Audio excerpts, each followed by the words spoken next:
Cette méditation guidée de pleine conscience va m'apprendre à me tricoter un parachute pour m'aider dans cette tourmente. Quand je réalise que je pars dans une tourmente émotive, je l'observe comme j'observe les sons. Je n'essaie pas de changer mon émotion. Je l'accueille telle qu'elle est. Tout comme si je nageais dans un torrent et que j'évitais d'être englouti par l'émotion. Je ne me bats pas contre le courant. Je me contente de rester à la surface, sans vouloir essayer de changer le courant. J'observe dans quelle direction mes émotions m'entraînent. Je réalise que c'est une expérience humaine que tous les êtres humains réalisent un jour ou l'autre. Ce n'est pas la première et la dernière. Étant pris dans un courant d'émotions, je cultive la pensée que je vis quelque chose d'humain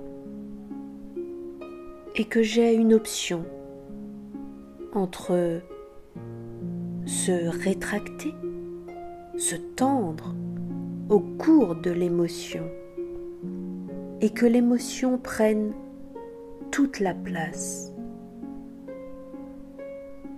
ou bien que j'ai l'option de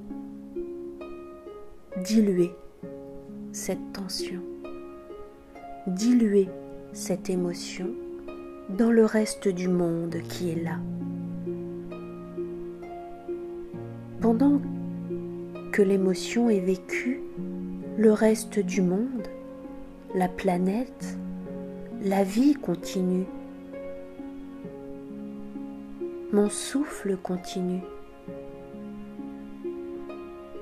Je peux perdre contact avec mon souffle, mon corps, parce que je suis à 100% dans mon émotion. L'idée, je ne me bats pas contre, je ne la détruis pas, je ne l'étouffe pas, je ne la cache pas. Je relativise, j'apprivoise, je dilue dans mon talent que j'ai pour ne pas perdre contact avec le reste du monde. Devant des situations difficiles, il est tentant de vouloir régler le problème, d'y penser, penser, et y repenser encore et encore. Je m'exerce ici à cultiver ma pensée, à ce que l'émotion difficile ne prenne pas toute la place. D'ailleurs, quelle est sa place? Quelle est sa juste place dans la réalité de l'instant présent? Oui, sa juste place et non pas toute la place. Au-delà de l'émotion difficile, il y a le souffle, il y a le corps, il y a les sons et il y a les autres pensées, les autres émotions. Il y a nos êtres chers, nos proches, les autres humains, les animaux. Sans vouloir tout régler, je fais en sorte que cela prenne moins de place. Du moins, que cela prenne sa juste place.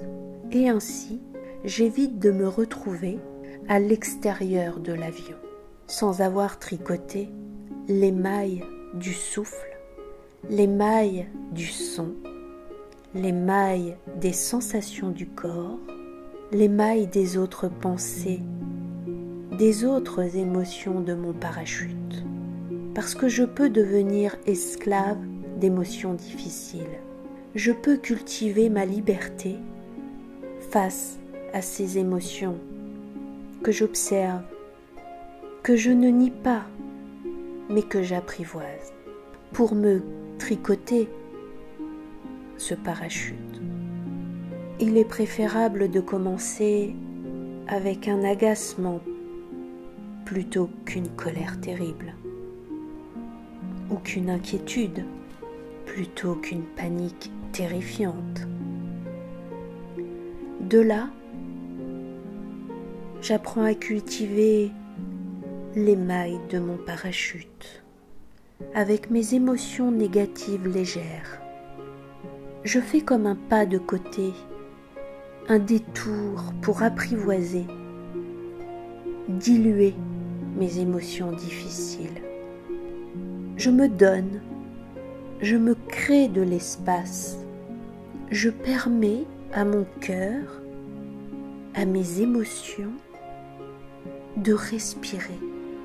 Je me donne la chance de répondre avec attention et de façon attentionnée, plutôt que de réagir en pilotage automatique. Faire ce petit pas de côté peut faire toute la différence. Alors, régulièrement, je m'exerce à tricoter mon parachute. Et pour finir cette séance, j'observe s'il me reste une émotion négative à diluer dans mon souffle. J'observe le champ de ma conscience sur la rivière de mes pensées. J'observe s'il reste une bulle qui survient à la surface. Je mets la loupe sur mes expériences humaines. Est-ce que la douleur va maintenant prendre toute la place ?